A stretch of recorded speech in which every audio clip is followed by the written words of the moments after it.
At the southern tip of Newport, Rhode Island, where the land narrows and falls away into the Atlantic, lies a jagged promontory that once dared builders to defy it. Long before a mansion ever crowned this wild edge, the place was known simply for its violence, of waves, of wind, of stone that resisted reshaping. In a town that had rapidly transformed into America's most fashionable summer colony, filled with European-inspired palaces, manicured lawns, and carefully choreographed rituals of wealth, this corner of coastline remained untouched, not because it was unknown, but because it was feared. The rock outcroppings plunged sharply into the ocean. Storms struck here first and hardest. The ground was hard, uneven, and unpredictable. In a place obsessed with perfection, Rough Point was chaos. By the 1880s, Newport had become a theater of opulence. Gilded Age families from New York, Philadelphia, and Boston competed not just with bank balances but with blueprints. A mansion on Bellevue Avenue or Ocean Drive wasn't merely a place to escape summer heat. It was a symbol. The more exposed the land, the more dramatic the view, the more social capital it could command. But even in this feverish climate of construction and excess, the narrow, windswept point at Newport's edge remained conspicuously vacant. Builders erected castles nearby, within sight of the ocean, but not on top of it. Rough Point loomed like a challenge no one was yet willing to take. The reasons were practical, yes, but they carried whispers of something deeper. Local laborers joked that the sea would take back anything foolish enough to rise there. More than one builder surveyed the site and turned away. It wasn't just the wind or the salt spray. It was the sense that this place wasn't meant for comfort. It was too exposed, too raw. There was power in the land, but also resistance. And yet, that resistance created allure.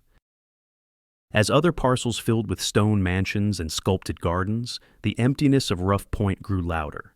It became a final frontier, the last piece of shoreline bold enough to remain wild. And in an era defined by the conquering of nature for spectacle, it was only a matter of time before someone attempted to tame it, not with subtlety, but with granite, not with compromise, but with architectural will. The decision to build on Rough Point would not be made by someone chasing fashion. It would come from a different kind of desire, a craving for permanence in the face of instability. To place a house where the continent ended and the sea began was to make a statement that no ballroom or banquet could. It would take a builder with enough wealth to ignore the warnings, enough vision to see beyond the danger, and enough stubbornness to carve order from resistance. That person would arrive soon. But before the stone walls were raised, before the architects drew their plans, before a single cart of granite rumbled down the drive, Rough Point was simply a place that no one dared to claim. A beautiful void, waiting, testing, watching the palaces rise inland and the waves break endlessly at its feet. By the late 19th century, Newport had become something far more calculated than a summer retreat. It was no longer a quiet port or a windswept coastal town. It was a proving ground for the newly rich, a curated battleground where families demonstrated their dominance not through words, but through walls. During the Gilded Age, architecture was weaponized. Each mansion was a declaration, a claim staked in stone. And once the first grand homes rose along Bellevue Avenue, the standard shifted forever. Modesty was no longer an option. In Newport, building a house meant joining a duel, and anything less than extraordinary was immediately invisible. The irony lay in the terminology. These towering palaces were politely called cottages, as if to soften the spectacle with a veneer of understatement. But no one was fooled. These were not cottages. They were European fantasies cast in American wealth. French chateaux with gold leaf ceilings, Italian villas with imported marble staircases, Tudor manors built not for survival, but for theater. The language of the elite changed. Square footage became social proof, and the number of servants a family employed became a kind of silent currency. The architecture didn't just reflect taste, it measured status. If one mansion had 30 rooms, the next had 50. If one ballroom fit 200 guests, the next fit 400, and came with an organ. Behind this frenzy was a precise social mechanism. Caroline Astor's infamous list of the 400 controlled access to the upper tier of society. If your name wasn't on it, no columned entrance or imported statue could change your fate. That list didn't care about your bank balance. It cared about your presence. Where you built, how you entertained, and who entered your doors became the real ledger of acceptance. Newport's physical landscape twisted itself around these invisible rules, and in the process, became one of the most architecturally intense environments in America. Builders raced not just to outdo each other, but to preempt the next idea. Every new estate had to reimagine what luxury looked like. Drawing rooms spilled into music salons, sunrooms became conservatories, stables were styled like hunting lodges. Architects were instructed to go further, higher, bolder. Gothic revival gave way to Beaux-Arts. Mansard roofs towered beside colonnades. Granite, marble, and limestone arrived in endless shipments, as if gravity itself could be bribed with enough elegance. And in this arms race of aesthetics, the land became a canvas for competition. Prime lots vanished fast. Gentle slopes with ocean views were snapped up and built upon within seasons, the shoreline filled with silhouettes of towers and turrets. By the 1880s, only the most challenging parcels remained, the ones that required more than money, the ones that tested resolve. That's where Rough Point comes in. In a town obsessed with conquering land for beauty, the final untouched promontory stood like a dare. It wasn't just another place to build, it was the last place that hadn't yet submitted to the Gilded Age dream, and that made it irresistible, not because it was practical, but because it was impossible. To build there meant something different. It meant you weren't just joining the game, you were trying to end it. So, when whispers began that someone was surveying that rugged tip of coastline, people paid attention. Because in Newport, a foundation wasn't just poured in stone, it was poured in meaning, and the person who would break ground on Rough Point wasn't just building a house. He was placing a bet that the ocean could be tamed, that nature could be framed, and that legacy could be carved into the very edge of America. When Frederick William Vanderbilt chose Rough Point, he wasn't trying to impress a crowd. He was trying to escape it. Unlike his more flamboyant relatives who built their mansions with ballrooms visible from the street and facades meant to provoke envy, Frederick's ambitions were quieter, more introspective. He had wealth that rivaled anyone in Newport. He had the name, the lineage, the means. But what he sought wasn't recognition, it was control. And the site he selected reflected exactly that. Rough Point, with its battered rocks and unforgiving winds, had sat untouched while other parcels vanished beneath marble columns and glass conservatories. It required a different kind of temperament, not the hunger to show, but the patience to endure. Frederick saw in that jagged land not a stage, but a fortress. The location promised no comfort, no gentle pathways, no protective hills. What it offered instead was distance, solitude, and an unfiltered view of the Atlantic that no neighboring estate could replicate. In a town where social proximity mattered most, Frederick chose isolation. That decision shaped everything that followed. The site wasn't simply difficult, it was adversarial. Waves smashed against its base without pause. Salt air clung to every exposed surface. The wind screamed without warning. This wasn't land to decorate, it was land to wrestle with. Most would have seen risk. Frederick saw permanence. He wasn't interested in mimicking Versailles or borrowing details from Venetian palazzi.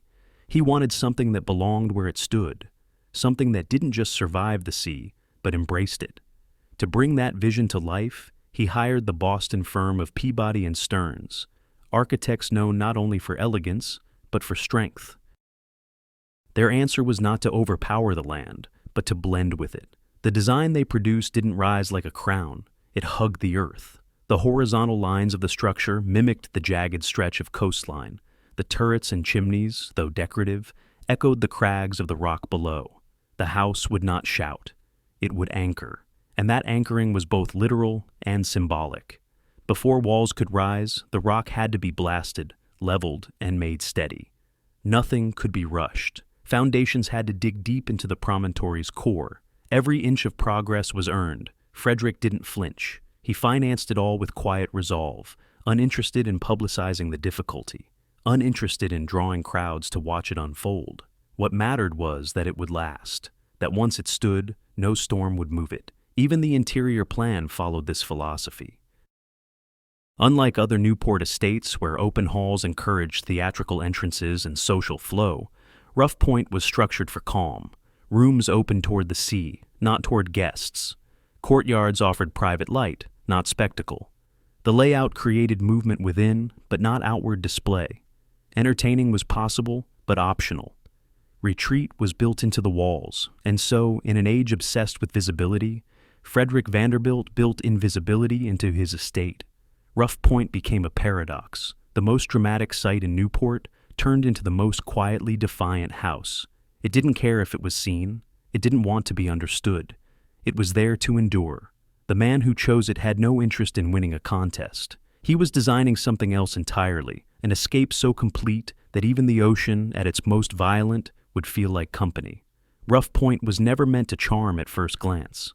It wasn't designed to glitter or to dance in the sunlight like its gilded neighbors.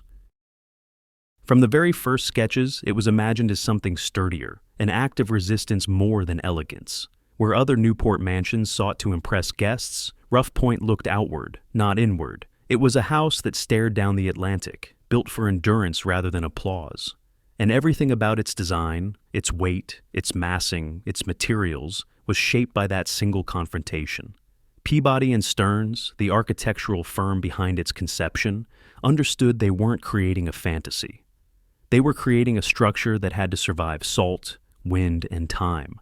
Gothic revival was the style chosen, but not for its ornament. The pointed arches, steep roofs, and clustered chimneys weren't there for nostalgia. They were structural expressions of a building meant to brace itself. The silhouette was horizontal, spreading low and wide across the promontory, anchoring into the land instead of towering above it. Turrets were thick-set. Walls were solid. The entire house felt more like an extension of the cliff than an object placed on top of it. The material of choice was granite, rough-cut, heavy, and deeply local. It was quarried in westerly Rhode Island, chosen not only for its color, but for its sheer ability to endure. Softer stones would have weathered badly in that sea air. Painted wood would have peeled in seasons. But granite could absorb the salt, withstand the spray, and still hold its shape. Its muted gray blended with the rock below, creating a seamless transition from earth to wall. Even when freshly built, Rough Point looked ancient, like something always meant to be there. The floor plan followed a different logic than the open ballrooms of Marble House or the Breakers. Instead of great sweeping voids, it was laid out in an H shape, practical, grounded, stable. 2 interior courtyards allowed light and air to reach the heart of the home without exposing it to the open ocean. Every room had a purpose, and many had a view. But the views were carefully framed. Wide windows faced the Atlantic, but they were deeply set, shielded by thick stone and heavy frames. Shutters weren't decorative, they were storm barriers. Even the glass was reinforced to hold against the winds that could shake the coastline for hours without pause. Inside, the structure continued to assert its logic. The Great Hall acted as both core and spine, connecting rooms while protecting their privacy. Service corridors and staircases remained hidden, preserving the silence of the main chambers. The ceilings weren't needlessly high. They were proportioned for warmth and shelter, not theatrical scale. Walls were thick enough to muffle the howling wind that often battered the estate. Floors were oak, walls lined with carved paneling and plasterwork, but always in service of the whole. Strength without ostentation. Even the roof, slate tiles imported from Vermont, was chosen for durability over decoration. Fireproof, water-resistant, and heavy enough to stay fixed in gales, the roof was more armor than canopy. Underneath, the mechanical systems represented the best of the late 19th century. Hot water radiators instead of cold fireplaces, gas lighting supported by candlelight, and indoor plumbing that required complex routing through thick walls. Every pipe, every vent, every fixture was planned with the same mindset.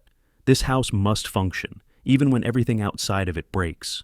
Rough Point wasn't designed as a backdrop for grand entrances. It was designed to hold fast. It was an answer to the coastline that tried to reject every intrusion, a house that could breathe with the storm and remain unshaken. Where others built monuments to visibility, this was a retreat, a shelter, a bulwark. And in that quiet refusal to collapse into spectacle, Rough Point became something even more impressive, a mansion that didn't beg to be admired, but demanded to be respected. The construction of Rough Point began not with ceremony, but with blasting powder. In the spring of 1887, laborers arrived at the site not to decorate, but to conquer. Before foundations could be laid, the earth itself had to be reshaped. The promontory, for all its beauty, was a tangle of jagged rock and stubborn elevation. Building on it required force, precision, and relentless labor. Explosives were used to carve out level ground, just enough to anchor the house without compromising the integrity of the cliff. Every detonation was measured, timed, and controlled. One mistake could fracture the stone base and doom the structure before it ever rose. The men who performed this work were not the names etched into social ledgers. They were masons, carpenters, laborers, many of them recent immigrants, Irish and Italian craftsmen, who had followed the mansion boom to Newport. The Gilded Age had created an aristocracy of clients, but it also relied on a quiet army of builders whose skills were honed over decades and whose hands shaped the skyline from the shadows. At Rough Point, their work was especially grueling. The sea never stopped moving. The wind cut through clothing and stone alike. Progress was slow, deliberate, and hard-won.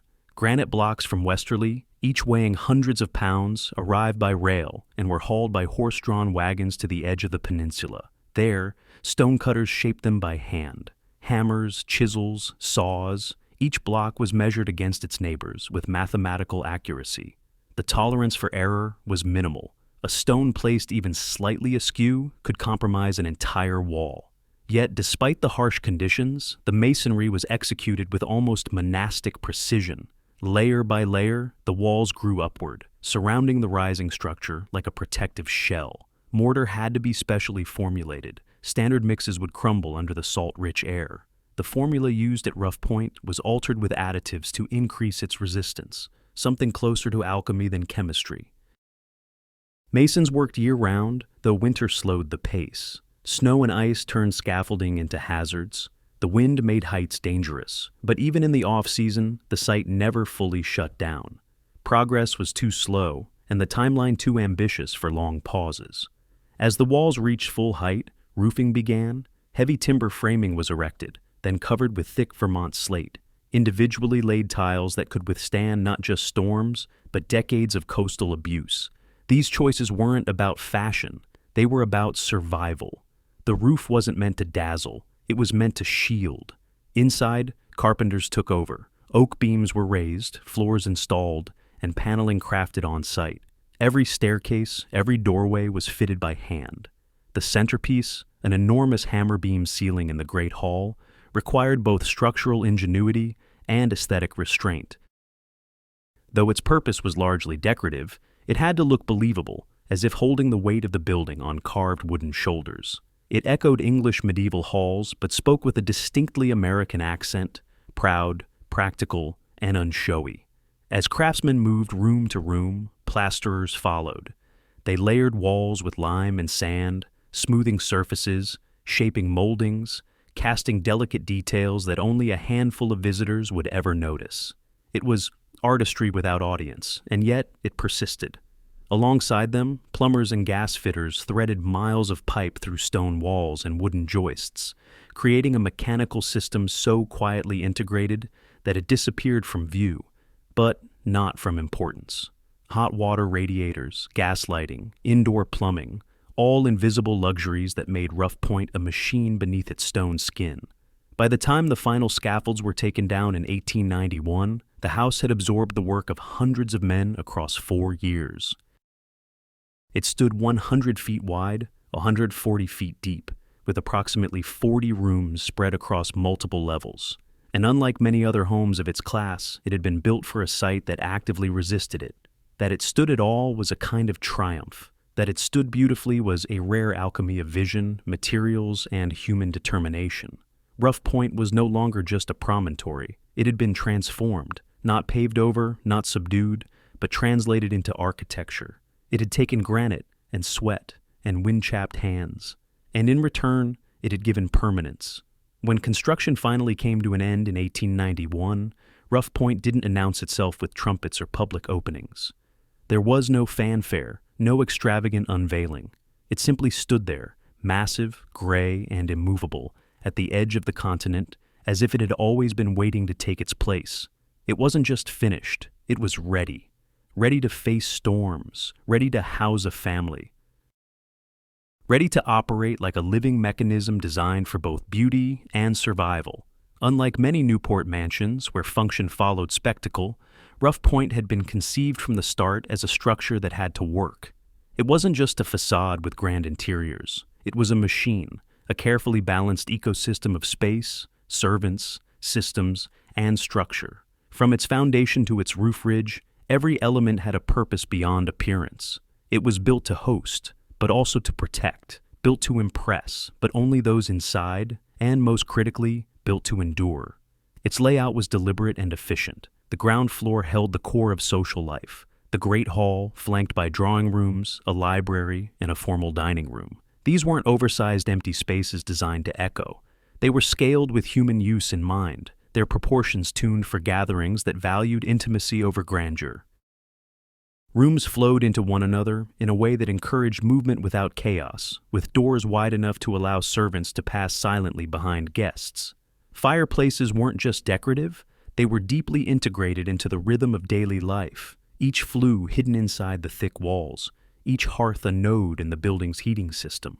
At the rear of the house, service zones operated like the backstage of a private theater. Hidden staircases, storage halls, and workrooms allowed dozens of employees to maintain the home without ever breaking the illusion of quiet refinement. Below ground, kitchens were fitted with modern equipment, pantries stocked with imported china, and mechanical rooms ran the early heating and lighting systems. The entire staff operation moved like a clock behind stone, unseen but essential. Upstairs, the family's private world was just as methodical.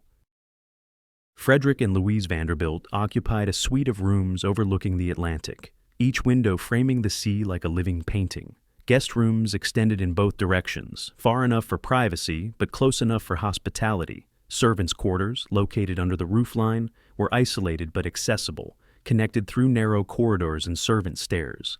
Everyone had their place. Everyone had their path. The house's technological infrastructure was cutting edge for its time. Central heating reduced reliance on open flames. Gas lighting, supported by candles in formal spaces, allowed for dependable illumination even on storm-darkened evenings. Indoor plumbing, still a luxury in much of the country, extended across multiple floors, with bathrooms tiled and fitted for frequent use. Behind the carved wood and stone detail was a web of innovation, calculated to preserve comfort in one of the harshest building sites in coastal America.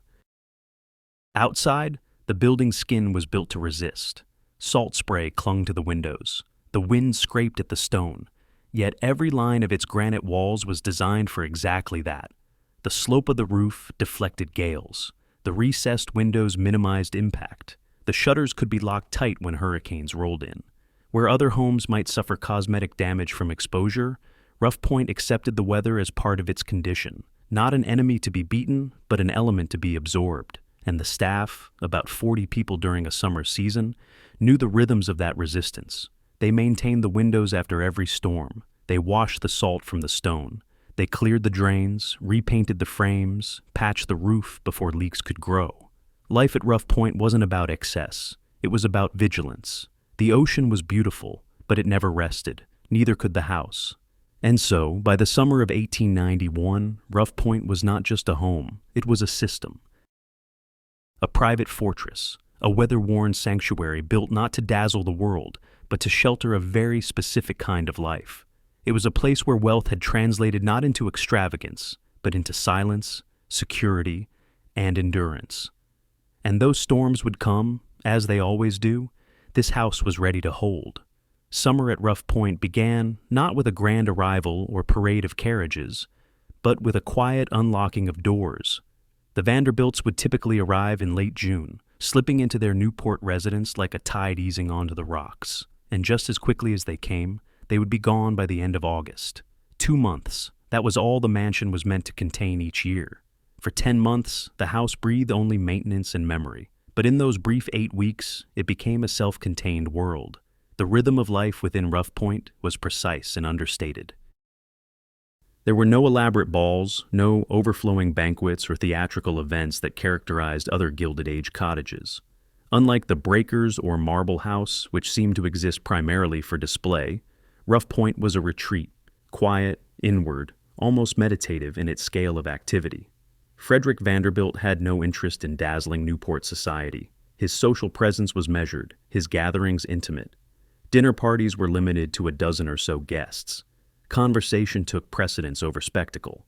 The staff, however, operated with the same rigor as in any grand estate. Rough Point required a small army, between 30 and 40 servants, each with specific duties timed to the household's seasonal pulse. The butler ran the male staff with military precision, overseeing footmen, valets, and porters. The housekeeper managed the maids, laundresses, and kitchen workers.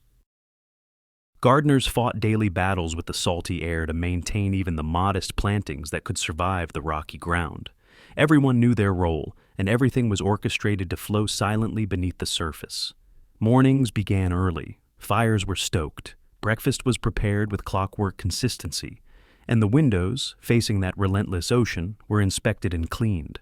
By the time the Vanderbilts stepped into their drawing room, the house had already been humming for hours. Bedrooms were serviced while the family took breakfast. Linens were changed, silver polished, the library dusted. The great hall swept of sea salt residue. No detail was too small, no corner too remote. Yet, despite the grandeur of the building, life inside was remarkably quiet. Much of the house remained unused at any given time. Whole wings might sit in stillness, while the family occupied only a few favored rooms. The drawing rooms, with their subdued elegance, saw occasional use in the late afternoons. The dining room was reserved for formal meals, but even then, there was little fanfare. Just a well-set table, quiet conversation, and the sound of wind beyond the thick windows. The ocean, of course, was omnipresent. It defined the mood of every day. The sound filtered through the halls even when the windows were closed. Morning sun played across the gray waves. Fog rolled in suddenly and swallowed the cliffs whole. Frederick reportedly spent long stretches on the terrace, simply watching. It was a view no other mansion in Newport could offer, unbroken, elemental, and always shifting. Guests often remarked that they felt farther away from the world at Rough Point than anywhere else on the coast. The house's isolation was not only physical, it was social. While Newport's elite followed strict calendars of teas, polo matches, and elaborate parties, the Vanderbilts remained largely on the periphery. Their name opened every door, but they rarely walked through them. They maintained the house for themselves, not for approval. That choice gave Rough Point a very different energy. Slower, more private, less performative. And when the season ended, it ended completely. The family departed. The servants packed the linens, covered the furniture, shuttered the windows. A skeleton crew of caretakers remained behind to guard the house against winter's grip. Fires were extinguished. Voices fell silent. The house, like the ocean around it, withdrew into itself. In that sense, Rough Point was never quite part of the Newport machine. It existed alongside it, but not within it. It was a mansion not for society, but for retreat, and even during its busiest season, the house seemed to resist the tempo of the Gilded Age. It had been built for something slower, something deeper, a different kind of presence, one that lingered long after footsteps faded from the halls. When Rough Point changed hands in 1906, it didn't blink. The granite held steady, the windows stared out to sea, and the house itself gave no indication that one era had ended and another begun. Frederick Vanderbilt's chapter had closed quietly, and in his place arrived William Bateman Leeds, an industrial titan known as the Tin Plate King, a man whose wealth had been forged in steel, not society. And yet, despite the change in ownership, the house itself did not transform. It absorbed its new inhabitants without protest, continuing its rhythms as if nothing had changed. Leeds was not a man of inherited prestige. His rise was rooted in industry, in factories and mergers, in the consolidation of companies that made everyday materials rather than art. But what he lacked in lineage, he made up for in ambition. His acquisition of Rough Point was more than a real estate purchase. It was a statement. In an age when America's new fortunes were striving to be accepted into old social circles, buying a Newport mansion was a kind of passport, And Rough Point, with its quiet majesty and formidable presence, offered a level of legitimacy that no city townhouse could. Leeds didn't radically alter the house. That alone set him apart. Many new owners in Newport tore down old structures or gutted interiors to leave their mark. But Leeds respected what he had acquired. His changes were subtle, updates rather than overhauls. Some rooms were redecorated, with furnishings brought in to reflect his family's tastes. The mechanical systems were improved. By the early 1910s, electric lighting had begun to replace gas fixtures, requiring new wiring and generators. But this modernization was executed with care, threaded through walls without disturbing the architectural fabric. The intention was never to remake Rough Point, only to refine it. Inside, the routines resumed almost exactly as they had under the Vanderbilts. The house still opened for summer, still hosted modest gatherings rather than extravagant galas. Staff numbers remained high during the season. Cooks, maids, groundskeepers, all moving through the same service passages, sleeping in the same attic quarters, polishing the same fixtures, and preparing for the same brief burst of life before the long winter silence returned. Princess Anastasia of Greece and Denmark, born Noni Stewart, later Leeds' widow, added a new layer of complexity to the house after her marriage to Leeds' son. She brought European aristocratic style into an American stronghold of industry, a union that echoed the broader pattern of Gilded Age alliances. American money seeking old-world legitimacy, European titles seeking fresh capital. And yet, even with royalty in the halls, Rough Point did not bend toward pomp. It remained restrained, aloof, perhaps even indifferent to the shifting dynamics of its owners. Young William Leeds, the heir to both fortune and title, grew up exploring the house's long corridors and watching waves crash against its walls.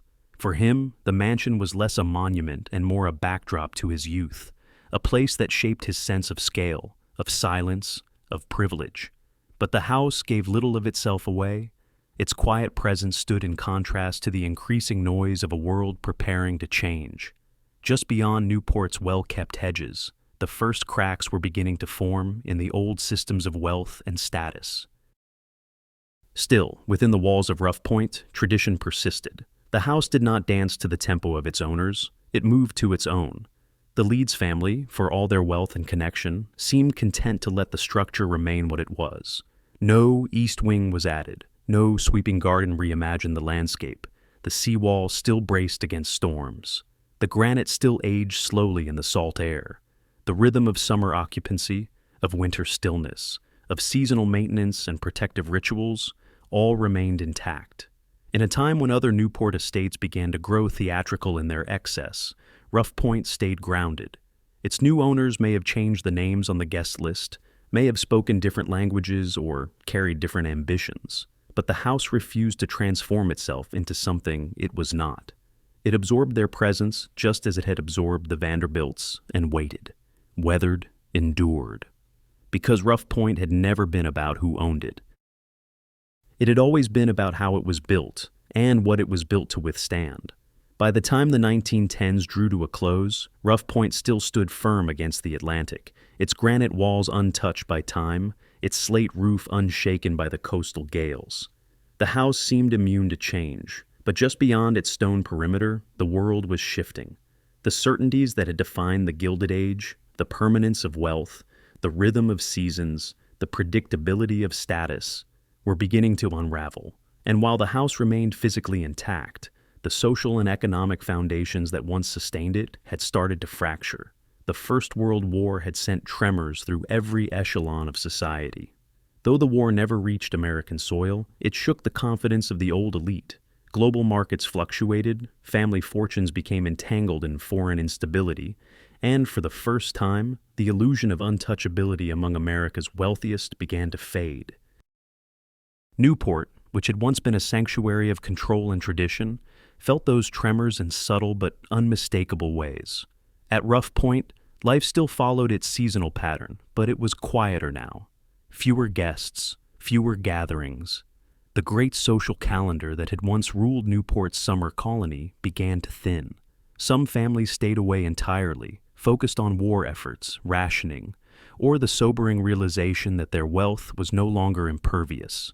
The grand entertaining that had once defined the town, dinners stretching long into the night, orchestras playing beneath chandeliers, began to seem out of step with the times. And then there were the taxes. The federal income tax, introduced in 1913, had begun modestly, but by the end of the war, it was transforming the financial landscape. Wealth that had once accumulated quietly and efficiently was now subjected to new scrutiny and obligation. Property taxes in Newport rose accordingly. Local governments, facing their own economic pressures, looked to the coastal mansions as convenient sources of revenue, and for the first time, owning a home like Rough Point came with questions, not of prestige, but of cost.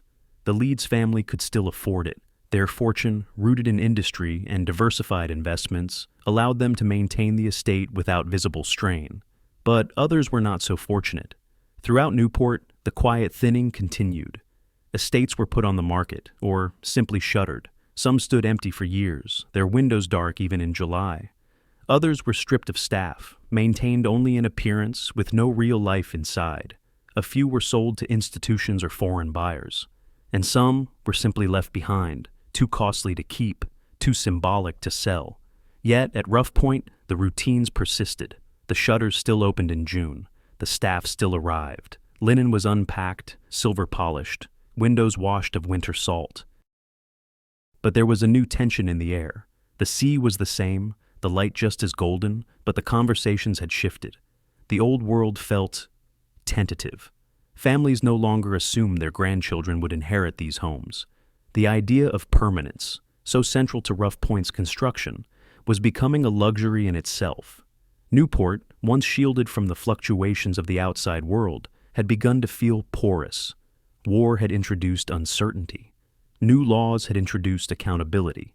And a rising generation, born not into empire, but into interruption, was beginning to question whether the rituals of their parents still made sense. The meaning of a summer cottage began to evolve. For some, it remained a sacred space. For others, it became a burden too expensive to justify. And yet, Rough Point held its line. Its design still worked. Its systems still functioned. Its very existence continued to project strength and solitude. But now, more than ever, that strength seemed less like a symbol of stability, and more like a quiet defiance against the pace of change. The world was moving faster. Markets surged and dropped. Wars redrew borders. The definitions of privilege, obligation, even taste were all shifting. But the house did not. It waited. It watched the coast. It held the wind. And whether the people inside knew it or not, Rough Point had entered a new phase, not just as a home, but as a survivor of a world that no longer existed. When James Buchanan Duke purchased Rough Point in 1922, the transaction carried a significance far beyond real estate. On paper, it was a simple acquisition, a wealthy industrialist buying a summer estate. But beneath the surface, it marked a rare moment of convergence, old Newport meeting new money, and an aging architectural symbol being pulled into a different kind of future. For Duke, Rough Point was more than a property. It was entry into a world that had never quite welcomed people like him. He wasn't born into elegance. He was born into tobacco. Raised in rural North Carolina, Duke had clawed his way to the top of the American business world through ruthless consolidation and strategic domination.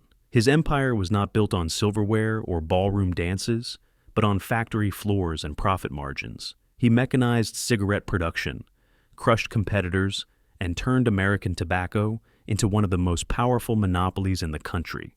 Later, he built a second fortune through Duke Power, an electric utility that quietly lit entire regions of the South. By the early 1920s, his wealth was immense, his influence undeniable. But in the eyes of Newport's hereditary elite, he remained an outsider. That's what made Rough Point so important. This wasn't just any mansion. It was one of the few with a name already stitched into the fabric of Newport's mythos. It had been built by a Vanderbilt, maintained by a Leeds, and quietly admired for its restraint in a town full of theatrical facades. By acquiring it, Duke wasn't simply purchasing stone and shoreline. He was claiming a lineage, a seat at a table that had long been closed to men of his kind. Men whose fortunes smelled of tobacco and machinery rather than inheritance and tradition. But Duke didn't buy the house to mimic his predecessors. He didn't throw lavish parties or attempt to charm society hostesses. Instead, he did what he had always done. He invested in infrastructure. Upon taking possession of Rough Point, he began a series of substantial renovations. The house was still structurally sound, but its systems were showing age. Duke upgraded the electrical wiring, modernized the plumbing, and installed new kitchen equipment. He treated the house as a living system, one that needed careful maintenance if it was going to last. Where others might have added gold trim, he added stability. This mindset, preservation through pragmatism, would prove to be one of the most important decisions in Rough Point's history. Duke didn't over-personalize the house. He didn't alter its character. Instead, he treated it like a vessel worth protecting, a symbol that deserved longevity. His updates didn't scream for attention, but they made the house stronger, more adaptable, and better prepared for the decades ahead. It also became part of a carefully curated portfolio. Duke already owned a vast estate in New Jersey, Duke Farms, as well as a townhouse in Manhattan. Rough Point, with its Atlantic views and quiet distance from the social fray, served as a summer counterpoint.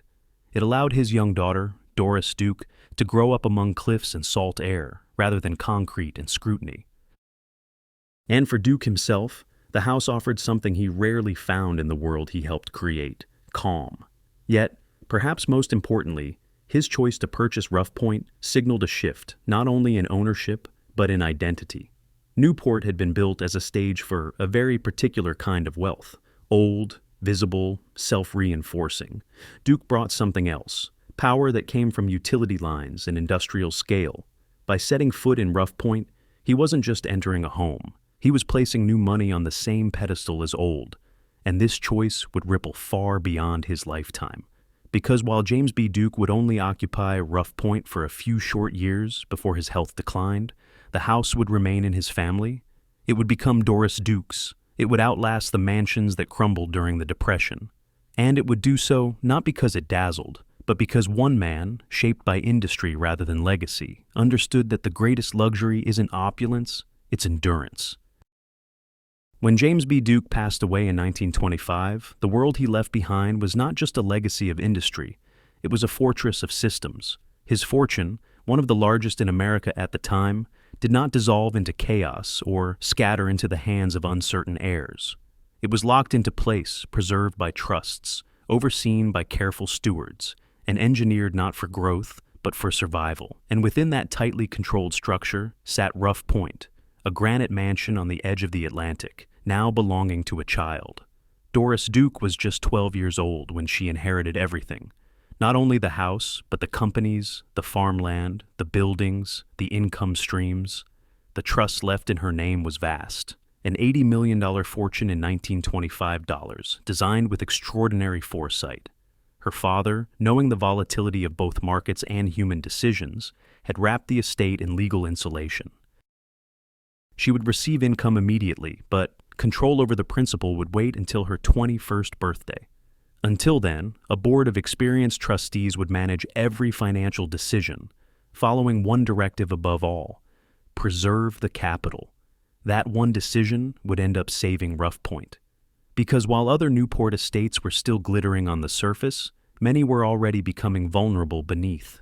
Fortunes that had once appeared bottomless were now tied up in speculative investments or vanishing profits. When their patriarchs passed on, many families were left with sprawling estates but little liquidity. Grand houses became burdens. Maintenance became unaffordable. Inheritance often meant fragmentation, with siblings dividing assets and no one able or willing to bear the cost of an oceanfront mansion year after year. But Doris Duke's inheritance was not fragmented. It was singular, unified, and under the protection of men whose careers depended on preserving its strength. Her trust held not just money, but stability. It owned stock in utilities like Duke Power, companies whose revenues remained strong even when others faltered. It held tobacco shares that continued to produce reliable dividends. It owned income-generating real estate and farmland. The portfolio was diversified, conservative, and designed to weather storms, financial, political, and personal.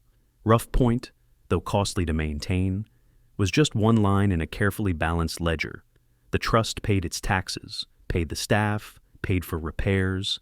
The roof was inspected, the windows sealed, the stone walls cleaned of salt. The house remained heated in winter, staffed during the off-season, and kept in working order even when no one was home. There were no rush sales, no desperate cuts. It was not love that kept the house alive in those years. It was structure. Doris, still a teenager, continued to spend summers there under the supervision of her mother, Nanaline. Their relationship was complicated, a clash between conventional expectations and emerging independence. Nanaline represented tradition, etiquette, propriety. Doris, even in youth, leaned toward curiosity, resistance, and freedom. But while emotions flickered inside the house, the exterior remained unchanged. Its operations continued. Its systems functioned. The architecture of the trust supported the architecture of the building, and this subtle alignment between money and material would prove rare.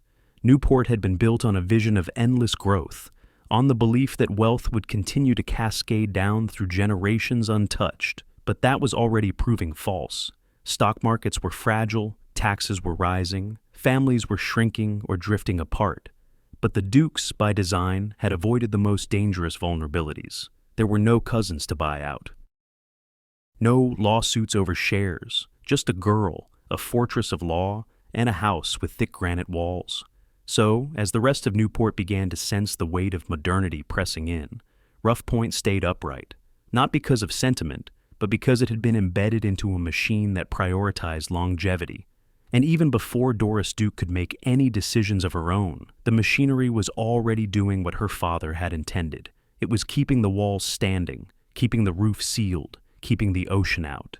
The crash began with whispers, then numbers. Black Thursday, October 24th, 1929. Panic on the floor of the New York Stock Exchange. By the end of that week, entire fortunes had been sliced in half. And by the time October turned to November, the country was no longer living in uncertainty. It was falling headfirst into collapse. Newport felt it, but not all at once. The change didn't come in a single blow. It arrived like erosion, quiet, slow, and then, suddenly, everywhere. Throughout the 1930s, the great houses that had once defined the coastline began to dim. Shutters were closed earlier in the season. Parties were canceled with polite excuses. Fewer guests arrived. The once exuberant schedules of summer rituals thinned until they vanished. Properties that had once required 40 staff now functioned with 10. Then 5, then none. Entire wings went dark. Pipes froze, roofs leaked. And still, the owners clung to the illusion that this was temporary, that the wealth would return, that the markets would correct, that life would resume its golden rhythm. But the depression was not a pause. It was a rupture. And for the estates built on fragile financial structures, it was fatal. Families who had relied on dividends from stocks saw their incomes disappear overnight. Bonds defaulted, inheritance streams dried up. Property taxes remained steady or increased. And suddenly, owning a Newport mansion no longer meant prestige. It meant burden. Some tried to sell. But in a world where no one was buying palaces, there were no buyers. Others tried to hold on, cutting corners, boarding windows, letting gardens die. Some simply abandoned the homes altogether.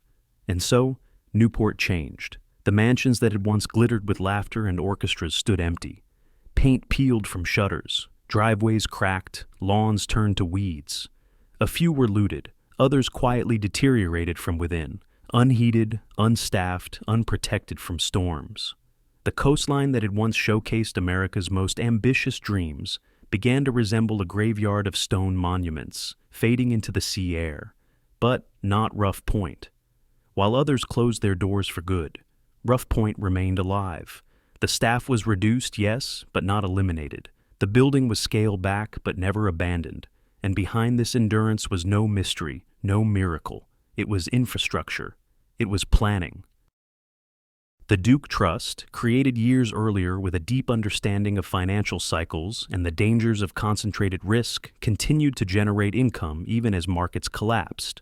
Duke Power Company, a regulated utility, remained profitable. People still needed electricity. Tobacco sales held steady. If anything, they increased as Americans sought cheap solace in cigarettes. Real estate holdings had declined in value, but they still brought in revenue. Doris Duke, Now a young woman approaching adulthood didn't need to choose between her properties. She had the means to keep them all, and she chose to keep Rough Point, not for show, but because it still functioned. It was still livable, still beautiful, still whole. And while the ballroom culture of Newport crumbled around her, Rough Point remained quiet, intact, self-contained. Its location helped. The promontory kept it distant from the decay of nearby mansions. From its windows, there was no view of boarded-up estates, no reminder of the city's retreat, just sea, stone, and sky. And inside, the systems worked. The heating kept pipes from bursting. The roof held strong. The staff maintained a rhythm, even if the music had stopped elsewhere. The salt was still scrubbed from windows. The floors were still polished. The silence inside was not abandonment. It was preservation. By the mid-1930s, Rough Point had become something increasingly rare, a survivor, not frozen in time, but adapted.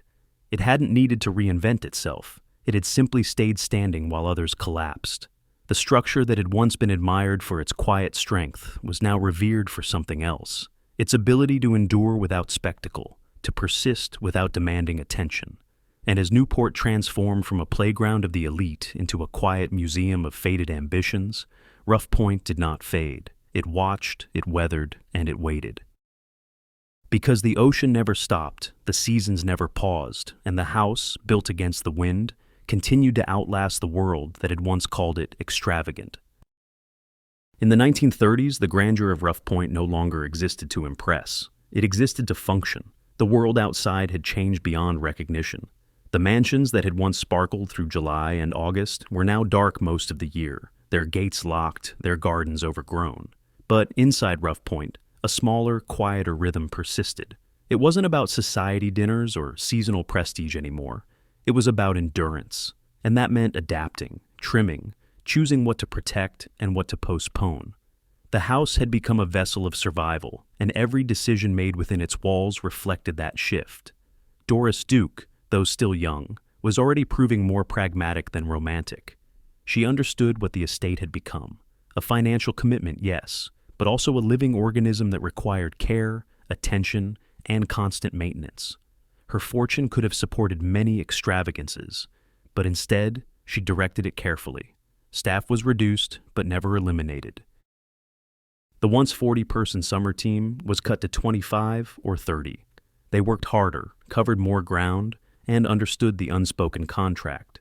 Keep the house alive, no matter what. Winter was the real test. While other homes were simply boarded up and left to the elements, Rough Point retained a dedicated off-season crew. 8 to 10 workers remained year-round. Their tasks were not glamorous, but they were essential. They checked the boilers, patched the roof after storms, cleared snow from service paths, monitored for leaks, and kept a low fire running just warm enough to prevent the pipes from freezing. These men and women operated like a preservation team long before that term existed. Their work wasn't about decor, it was about defense. Inside the house, choices were made about what could wait. Painting was deferred, upholstery left untouched. Rooms that weren't used were sealed off to save heating costs. But the essentials, the roof, the windows, the foundation, the seawall, were never neglected. When repairs were needed, they were made. When inspections revealed wear, contractors were called. It wasn't glamorous spending. There were no grand renovations, no architectural statements. Just a steady flow of funds, quiet invoices paid, supplies ordered, and problems solved before they could grow. That commitment made all the difference. Many other Newport homes fell not because of sudden catastrophe, but because of small neglects. One winter without heat, one storm without repair, 1 year without taxes paid. Rough Point avoided all of it, not through opulence, but through vigilance. The house was never allowed to become dormant. It remained a place with a heartbeat, even if the pulse was slow. There was also emotional gravity to the decision. Doris had spent her formative summers in the house. The sound of waves against the rocks was one of the constants in a life otherwise shaped by wealth, attention, and instability. Rough Point didn't just represent her inheritance, it represented her memory. That sense of continuity mattered, and while other owners walked away from their Newport homes with little hesitation, Doris never considered it. She didn't need to be there all the time, but she needed to know it was still there. This choice, this refusal to let the house decay, wasn't made with fanfare. No public declarations, no charity galas, just quiet checks written, steady oversight maintained, and a clear understanding that even a fortress could fall if no one kept watch. And so, she watched. Or rather, she made sure someone always did. By the end of the decade, Rough Point stood among a dwindling number of estates that had survived the Depression intact. Not untouched, but unbroken. The stone held firm. The systems functioned. And though its rooms no longer echoed with the same energy they once had, they didn't rot, didn't collapse, didn't disappear. They waited, maintained, for whatever would come next. Because in a time when luxury had become a liability, Rough Point had learned how to live with less, and that, more than wealth or beauty, became the key to its survival. By the 1940s, Rough Point no longer served the rhythms of society. It had become something far more personal. The days of the Newport season, with its regimented social calls and curated calendars, were long gone. The grand cottages had either fallen silent or been sold off.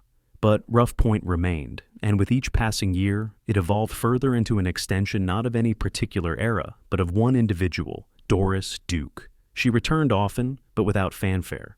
There were no invitations sent to the remnants of Newport's old guard, no orchestras summoned for moonlit galas. Instead, the house transformed into a place of solitude and curation. In the great halls that once hosted drawing room, chatter, priceless Islamic and Southeast Asian art began to appear. Rooms were rearranged to accommodate sculptures, ceramics, and textiles brought back from her travels. She no longer used the house to reflect the values of her social class. Instead, she used it to reflect herself. Art became her primary language. And Rough Point, once a product of industrial wealth and architectural ambition, became a quiet museum of taste, filled with juxtapositions. Persian tiles beside Flemish tapestries, Ming Dynasty bowls on Gothic sideboards. The house no longer belonged to a singular period. It was a dialogue between centuries, curated by a woman who lived in none of them completely. Privacy became her currency. The isolation of the house, which once made it a bold and risky construction site, had become its greatest advantage. The sea acted as a buffer from the rest of the world. Trees grew thicker, gates were reinforced, staff were carefully chosen, discreet and loyal. The lines between personal retreat and fortress blurred. Doris, ever more aware of the attention her name attracted, kept her world guarded.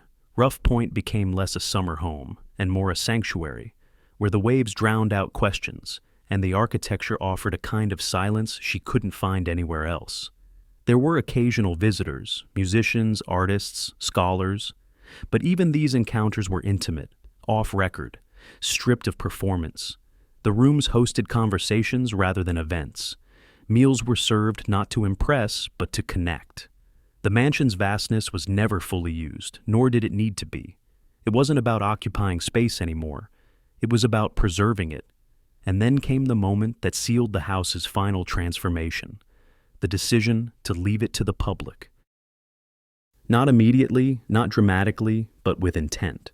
Rough Point would one day become a museum, not just of her art, but of the life the house had lived. The Vanderbilt stone, the Leeds refinements, the Duke restraint, all of it layered into a single narrative about survival, not only of a structure, but of an idea. Because Rough Point never became a ruin. It never sold to developers. It never collapsed under the weight of deferred maintenance. It didn't turn into a hotel or a private club. And that outcome wasn't luck. It was the result of compound choices, made over decades by people who valued stability more than spectacle. It was built to withstand the sea, but it was maintained to withstand time. From its origins in Gilded Age rivalry to its transformation into a personal retreat, the house resisted the usual arc of grandeur, followed by decline. It was never the most famous mansion in Newport. It didn't have the flash of the breakers or the extravagance of Marble House. But that may be exactly why it endured. It wasn't built to show off. It was built to last. Today, Rough Point stands not just as a preserved artifact, but as a quiet rebuttal to the rise and fall narrative that so often defines American estates. Its story isn't one of glory and collapse, but of endurance, adaptation, and meaning. The walls still face the ocean. The window's still open to the wind. The art still hangs where Doris once placed it. And the house, in its strength and restraint, still tells the story of a world that once believed in permanence, and of one woman who proved it was possible.